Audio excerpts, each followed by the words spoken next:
આપણે ગયા લેક્ચરની અંદર દ્વિઅંગી વનસ્પતિઓ વિશે સામાન્ય ખ્યાલ મેળવ્યો છે. તો હવે આપણે આ વનસ્પતિની દ્વિઅંગી જે વનસ્પતિઓ છે એના મુખ્ય બે પ્રકાર પાડવામાં આવ્યા છે, લીવરવર્ટ્સ અને મોસ. તો એ પૈકી આજે આપણે દ્વિઅંગી વનસ્પતિઓની અંદર લીવરવર્ટ્સ વિશે અભ્યાસ કરીએ. દ્વિઅંગી વનસ્પતિ એમાં પહેલો જે એનો પ્રકાર છે લીવરવર્ટ્સ.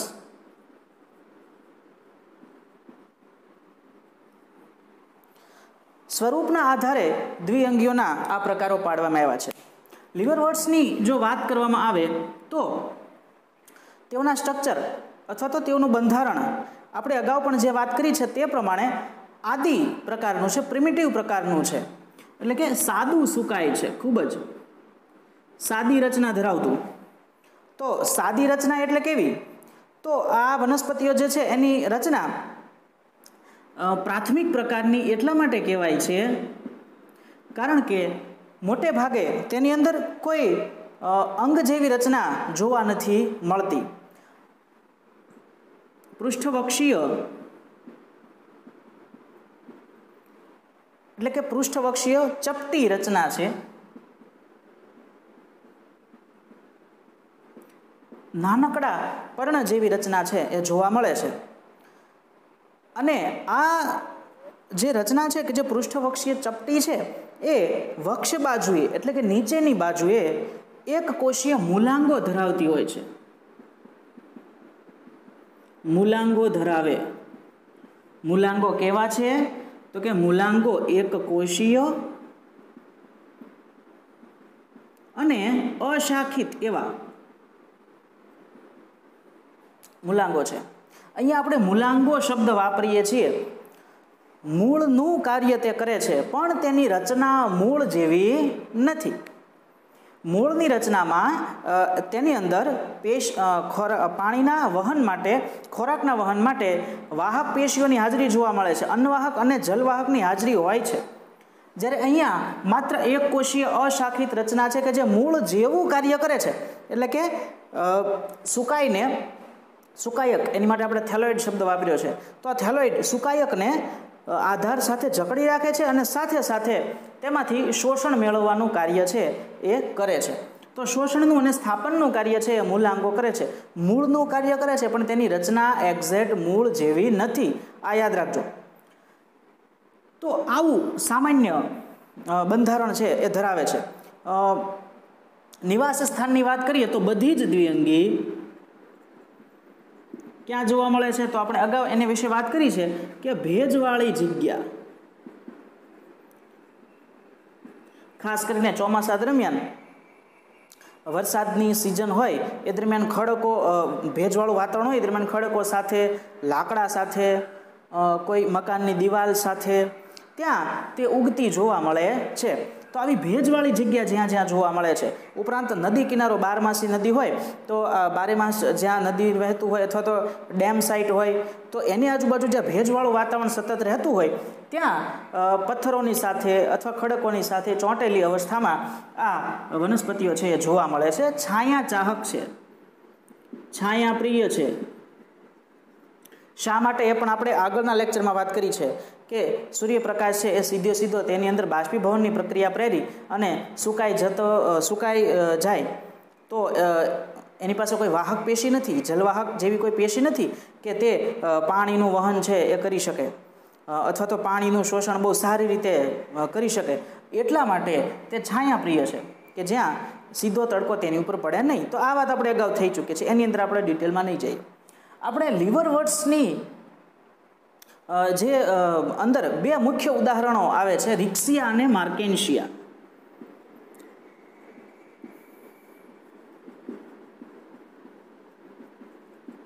એના સંદર્ભમાં આપણે છે લીવરવર્ટ્સનો અભ્યાસ કરીશું.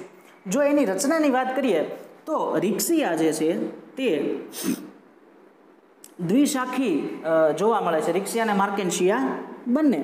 પણ ફેર એટલો છે કે રિક્સિયા જે છે એની અંદર આવું સુકાય જોવા મળે, બે શાખા, વળી પાછી એની આગળ જતાં બે શાખા થાય.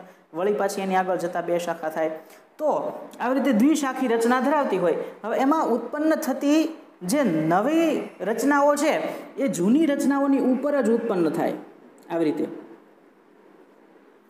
એટલા માટે આ જે સ્ટ્રક્ચર છે એમાં નીચેની રચના મોટી, એની ઉપર નાની, એની ઉપર નાની, એની ઉપર નાની, એટલે ગુલાબ જેવી રચના છે એ જોવા મળે. તો આને ગુલાબવત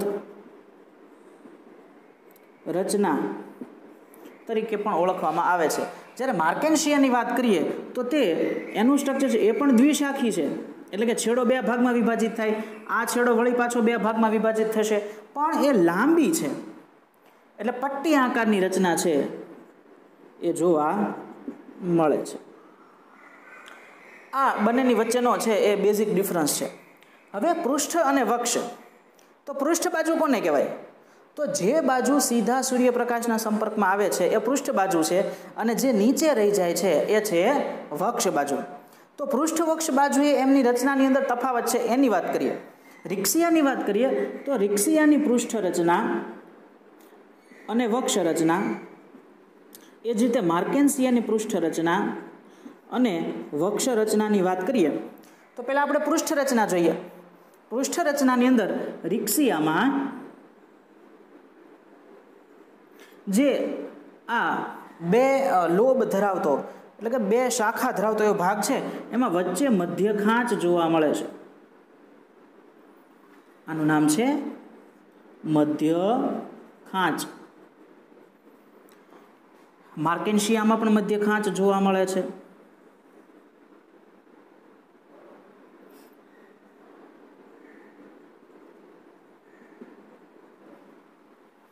વક્ષ બાજુની રચના. તો વક્ષ બાજુની રચનાની વાત કરીએ.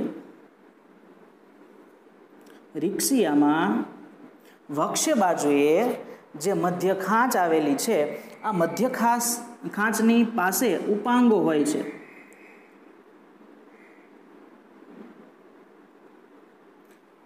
ખરેખર તે એક જ લાઇનમાં ગોઠવાયેલા છે, પણ એ ડાબી જમણી બાજુએ તે વિતરિત થતા હોય છે, અને એટલા માટે આપણને 2 અલગ હરોળમાં એ દેખાય છે.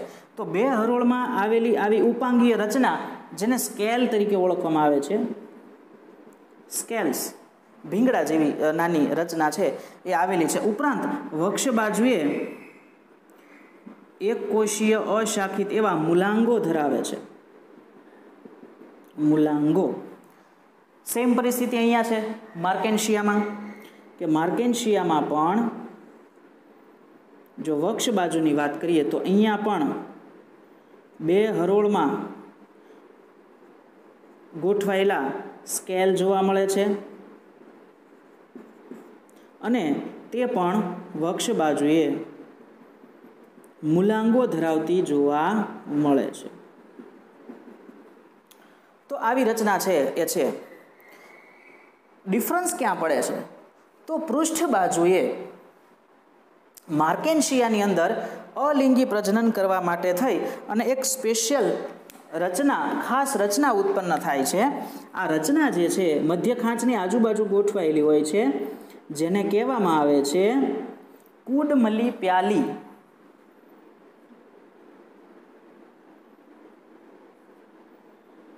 કુડમલી પ્યાલી અલિંગી પ્રજનન કરવા માટેની આ રચના છે. તો સાથે સાથે આપણે લીવરવર્ટ્સનું અલિંગી પ્રજનન પણ જોઈ લઈએ.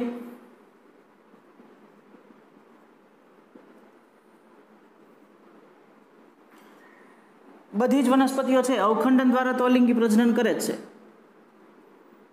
પણ અહીંયા માર્કેન્શિયાની અંદર એક વિશિષ્ટ પ્રકારનું પ્રજનન છે કુડમલી દ્વારા.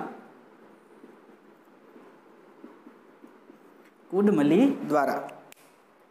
તો કુડમલી ક્યાં ઉત્પન્ન થાય છે? તો કુડમલી છે પૃષ્ઠ બાજુએ કપ આકારની પ્યાલીઓની અંદર ઉત્પન્ન થાય છે. આ જે પ્યાલી છે, આ પ્યાલીનું નામ છે કુડમલી પ્યાલી,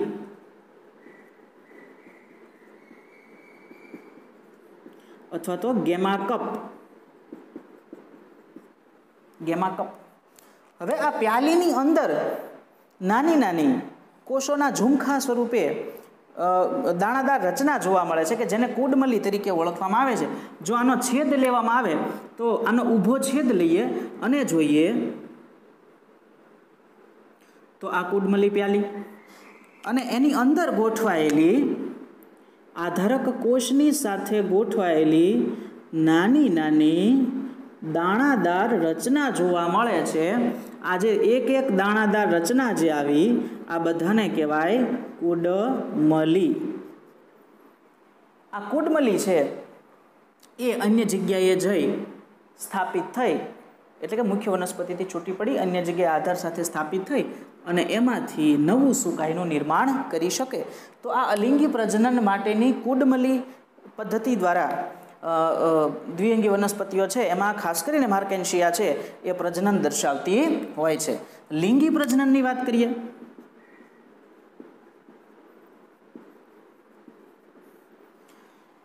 તો લિંગી પ્રજનન છે એમાં જન્યુધાનીઓ ઉત્પન્ન થાય છે અને જન્યુધાનીઓ કેટલા પ્રકારની તો કે નર જન્યુધાની અને માદા જન્યુધાની. જો એક જ સુકાઈ પર બંને જન્યુધાની જોવા મળે, એક જ વનસ્પતિ ઉપર બંને જન્યુધાની હોય તો તેવી વનસ્પતિને સમસુકાયક વનસ્પતિ અથવા તો ઉભયલિંગી વનસ્પતિ તરીકે ઓળખવામાં આવે. તો અહીંયા બે પ્રકારે જોવા મળે છે કે અમુક વનસ્પતિ એવી છે કે જે સમસુકાયક છે. સમસુકાય એટલે કે નર જન્યુધાની અને માદા જન્યુધાની બંને એક જ સુકાઈ ઉપર ઉત્પન્ન થાય તો એને કહેવાય સમસુકાયક અથવા તો આને આપણે ઉભયલિંગી એવું પણ કહી શકીએ. અને એનું ઉદાહરણ છે દાખલા તરીકે રિક્સિયા. રિક્સિયામાં એક જ વનસ્પતિની ઉપર નર જન્યુધાની અને માદા જન્યુધાની બંને ઉત્પન્ન થાય છે. જ્યારે અમુક વનસ્પતિ જે છે એ કેવી જોવા મળે છે? વિષમ સુકાયક, એટલે કે એકલિંગી. એકલિંગી મતલબ કે નર જન્યુધાની અને માદા જન્યુધાની અલગ અલગ સુકાઈ પર ઉત્પન્ન થાય. નર અને માદા જન્યુધાની અલગ અલગ સુકાઈ પર ઉત્પન્ન થાય. ઉદાહરણ છે માર્કેન્શિયા. માર્કેન્શિયાની અંદર વનસ્પતિ સુકાઈ એકલિંગી છે, એટલે કોઈ એક સુકાઈ એવું હોય કે જેની ઉપર કોઈ એક પ્રકારની જન્યુધાની ઉત્પન્ન થતી હોય.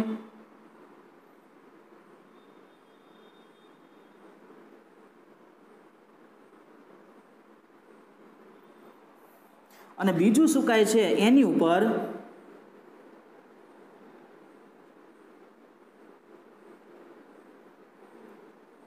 આવી રીતે, એટલે કે બંને પર અલગ અલગ જે છે ઉત્પન્ન થાય છે.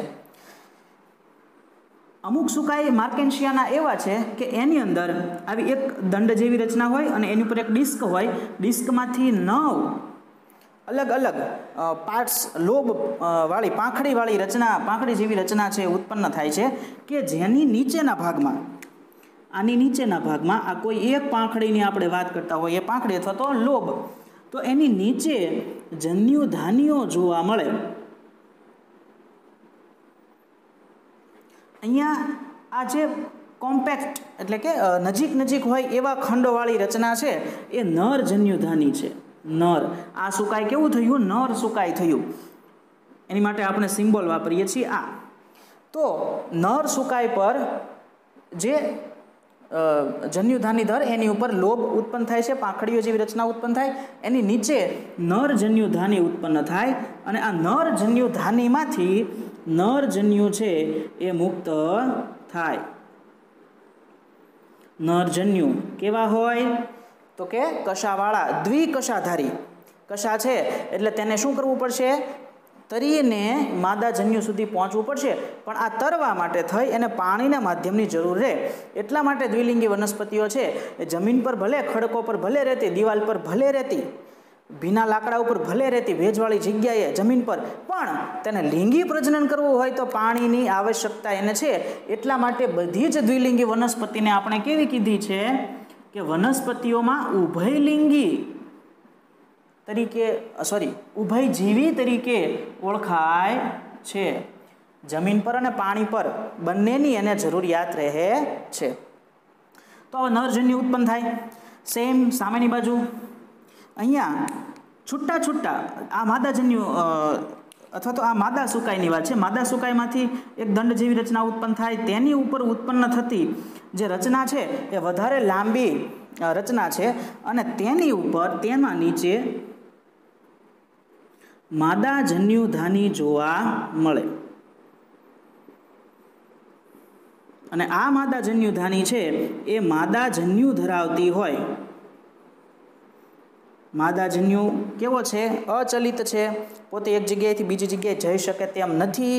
એટલે આ નરજન્યુ છે એ પાણીના માધ્યમથી તરતા તરતા તરતા માદાજન્યુ પાસે આવે, ફલનની પ્રક્રિયા કરે, ફલિતાંડ બનાવે, એટલે બીજાણુજનક અવસ્થા છે એ સ્ટાર્ટ થાય. તો અહીંયા ફલનની પ્રક્રિયામાં નરજન્યુ છે એ પાણીની અંદર તરી તરીને માદાજન્યુ સુધી પહોંચે છે અને ફલનની પ્રક્રિયા કરે છે. ફલનની પ્રક્રિયા થઈ જાય એટલે શું બને? ફલનની પ્રક્રિયા થઈ જાય એટલે બીજાણુજનક અવસ્થા સ્ટાર્ટ થાય. બીજાણુજનક અવસ્થા. હવે તો કે આ માદાજન્યુની ધાનીની અંદર માદાજન્યુ છે ત્યાં જ ફલનની પ્રક્રિયા થઈ. એટલે કે અહીંયા ફલનની પ્રક્રિયા થાય છે. ઘણી બધી જગ્યાએ એક જ સ્ટ્રક્ચરની અંદર કેટલી બધી માદાજન્યુ ધાની હોય, કેટલા બધા એની અંદર માદાજન્યુની બધી જગ્યાએ, એમાંથી ઘણી જગ્યાએ ફલનની પ્રક્રિયા થાય અને એમાંથી ઉત્પન્ન થતા ફલિતાંડ હજી ક્યાં છે? તો કે આ માદા સુકાઈ પર જ છે. અને માદા સુકાઈ કેવું છે? જન્યુજનક છે, એકકીય છે, એન. જ્યારે હવે જે ફલિતાંડ બન્યું, અહીંયા ફલનની પ્રક્રિયા થઈ અને ફલિતાંડ બને એ કેવું છે? 2n. એટલે કઈ અવસ્થા કહેવાય? હવે એને બીજાણુજનક અવસ્થા તરીકે ઓળખીએ. આ ફલિતાંડ અને એમાંથી ઉત્પન્ન થતું નાનકડું એવું સ્ટ્રક્ચર, બંધારણ, એ બધું જન્યુધાનીની ઉપર જ રહે છે, પોતે સ્વતંત્ર જીવી શકતું નથી. એટલે એને પરાવલંબી, પરપોષી, ટૂંકી અવસ્થા, ગૌણ અવસ્થા તરીકે ઓળખવામાં આવે છે. આ ફલિતાંડમાંથી આ જન્યુજનકની ઉપર જ આ જન્યુજનક અવસ્થા એની ઉપર જ અહીંયા જે દંડ હતો અને દંડની અંદર જે ફલનની પ્રક્રિયા થઈ હતી, તો આ ફલનની પ્રક્રિયા થઈને બધું જન્યુજનક ઉપર જ રહે છે. પછી તો કે આ ફલિતાંડ છે એ ધીમે ધીમે વિકાસ પામે છે અને એમાંથી નાનકડો એવો બીજાણુજનક અવસ્થા ઉત્પન્ન થાય. અહીંયા બીજાણુજનક અવસ્થા બનશે. કેવી બીજાણુજનક અવસ્થા બને છે? તો કે આ બીજાણુજનક અવસ્થા છે એ આવી રીતે જોવા મળે છે. જન્યુજનકમાંથી જ અહીંયા આવી રીતે આમ ઉત્પન્ન થાય છે. અહીંયા હું સાઈડમાં દોરું છું કે તે એક નીચેની ભાગે પહોળી રચના કે જેને ફૂટ અથવા તો પગ અથવા તો પાદ તરીકે ઓળખવામાં આવે છે, તેમાંથી એક લાંબી નલિકાકાર રચના ઉત્પન્ન થાય છે જેને કહેવાય છે પ્રાવરદંડ. પ્રાવરદંડની ઉપરના સ્થાને આવું એક રચના હોય છે ગોળાકાર, જેને કહેવાય પ્રાવર.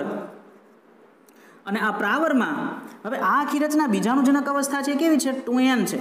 એટલે આ બધું 2n હોવાનું. પ્રાવર એ 2n હોય, પણ પ્રાવરની અંદર અર્ધીકરણના પરિણામે અર્ધીકરણની ઘટના થાય, એના પરિણામે ઘણા બધા એકકીય બીજાણુ બને અને આ બીજાણુ છે આની અંદર ભરેલા હોય. શું હોય? પ્રાવરની અંદર બીજાણુઓ હોય. બીજાણુઓ કેવા હોય? એકકીય હોય. અહીંયાથી આ એકકીય બીજાણુઓ જે છે એ જ્યારે મુક્ત થાય ત્યારે આ બીજાણુનું અંકુરણ થાય અને અંકુરણમાંથી વળી પાછી જન્યુજનક અવસ્થા છે એ ઉત્પન્ન થાય. તો આ રીતે જે છે એ એકાંતર જનન છે એ સતત ચાલ્યા કરે છે.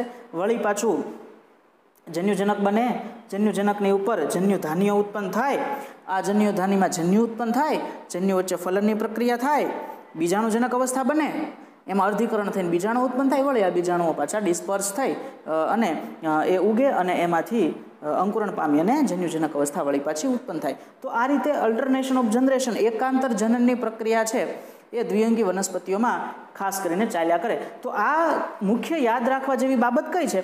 તો એક તો રિક્સિયા માર્કેન્શિયાની વચ્ચેનો તફાવત, કુડમલી કોને કહેવાય, કયા પ્રકારે નરજન્યુ માદાજન્યુ વચ્ચે ઉત્પન્ન થઈને ફલનની પ્રક્રિયા થાય અને બીજાણુજનક અવસ્થાનું નિર્માણ થાય, એમાંથી આ રચના બીજાણુજનક અવસ્થા ખૂબ જ નાની છે, પાદ પ્રાવર્તન અને પ્રાવર ધરાવે છે, આવી પરોપજીવી રચના ઉત્પન્ન થાય એ મુખ્ય યાદ રાખવા જેવી બાબત છે. હવે આપણે આગળ વાત કરીશું મોસ વિશે. બીજો પ્રકાર, લીવરવર્ટ્સ પછીનો પ્રકાર છે મોસ.